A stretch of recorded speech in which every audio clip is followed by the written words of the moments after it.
மகர ராசிக்காரர்கள் 7.5 சனியுடைய தாக்கத்திலிருந்து பரிபூர்ண நிவர்த்தி ஏற்படுத்தக்கூடிய ராசிக்காரர்கள் மகர ராசிக்காரர்கள்.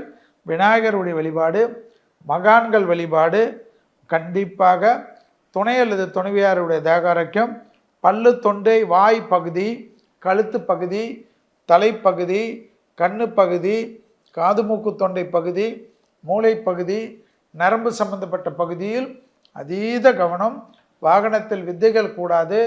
வாகனங்களில் வீலிங் செய்வது, 4 சக்கர வண்டியை வைத்து வெகு வேகமாக போகிறது, பிரேக் அடிக்கிறது, இதெல்லாம் கூடவே கூடாது. ஃபோனில் பேசுவது, வீடியோ பார்ப்பதெல்லாம் சிக்கலாகிவிடும். வண்டிகளில் வித்தைகள் காட்டக்கூடிய மகரத்திற்கு ஆபத்து பின்னாடி இல்லை, முன்னாடியே வரும் என்பதை ஞாபகத்தில் வைத்து கொள்ளுங்கள். கண்டிப்பாக தொட்டது தொடங்கக்கூடிய ராசிக்காரர்கள், அற்புதமான லாபத்தை பெறக்கூடிய ராசிக்காரர்கள். முதலீடுகளுக்கு குறை இருக்காது. எடுத்த காரியத்தில் ஜெயம் ஏற்படும். கணவனாக இருந்தால் மனைவியின் உடல்நிலை, மனைவியாக இருந்தால் கணவனின் உடல்நிலை, குடும்பத்தில் வெள்ளை கொடியெல்லாம் காட்டாமல் பெட்ஷீட்டை சுற்றி கொள்ளக்கூடிய மகர ராசிக்காரர்கள் பெரிய வெற்றிகளை பெறக்கூடிய அமைப்பு ஏற்படும். கணவனாக இருந்தால் மனைவி சொல்வதை மட்டும் கேட்பதும், மனைவியாக இருந்தால் கணவன் சொல்வதை மட்டும் கேட்பதும். 2026ஆம் ஆண்டு 2027 ஜூன் வரை குடும்பத்தில்தான் கவனமாக இருக்க வேண்டும். எல்லாமே யோகத்தை தரும். 2ஆம் இடத்தில் ராகு, 8இல் கேது என்பதனால் கோளர் பதிகத்தை கேட்க கேட்க சங்கடங்கள் பரிபூர்ண நிவர்த்தி ஏற்படும். தடைகளிலிருந்து மீளக்கூடிய அமைப்பு ஏற்படும். யோக பலத்தை அதிகமாக பெறக்கூடிய ராசிக்காரர்கள் மகர ராசிக்காரர்கள்.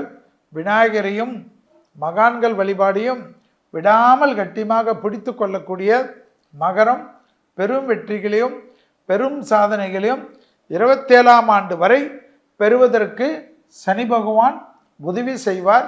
உடற்பயிற்சி மட்டும் மறக்காதீர்கள். அடுத்ததாக பார்க்கக்கூடிய ராசி கும்பராசிக்காரர்கள். நரசிம்மரை பிடித்து கொள்வது, நரசிம்மர் கவசத்தை கேட்பது, அடிவயிறு பிரச்சனையை பார்த்து கொள்வது, தோல் பிரச்சனைகள் ஃப்ரோஷன் ஷோல்டர் என்று சொல்வார்கள், அந்த பகுதியில் கவனமாக இருப்பது, பிள்ளைகள் விஷயத்தில் அனுகூலம், குடும்பத்தில் புது வரவுகள் வருவது, தொழில் ரீதியாக ஜூன் மாதம் வரை மிக கவனமாக இருந்து ஜூன் மாதத்துக்கு பிறகு தொழில், உத்தியோகம், வியாபாரம், படிப்பு சம்பந்தப்பட்ட அனுகூலமான காலகட்டம், பெரிய கௌரவம், எடுத்த காரியத்தில் ஜெயம், இழுபறியாக இருந்த பிரச்சனைகள் நிவர்த்தி, புதிய முயற்சிகள் வெற்றிகள் ஏற்படுவது, உத்தியோகத்தில் அபிருதமான அமைப்பு ஏற்படுவது, சுபகாரியங்கள் டக்கு டக்குன்னு நடைபெறுவது, வார்த்தைக்கு மதிப்பும் மரியாதையும் ஏற்படுவது, பணவரவு பெரிய அளவுக்கு வருவது, எடுத்த காரியத்தில் ஜெயம் ஏற்படுவது, வீடு, நிலம், வண்டி, வாகனம், விவசாய நிலம், முதலீடுகள், வீடு கட்டுவது, நிலம் வாங்குவது, நகை வாங்குவது, வைரம் வாங்குவது என்ற எல்லா விதத்திலும் டக்கு டக்கு டக்கென்று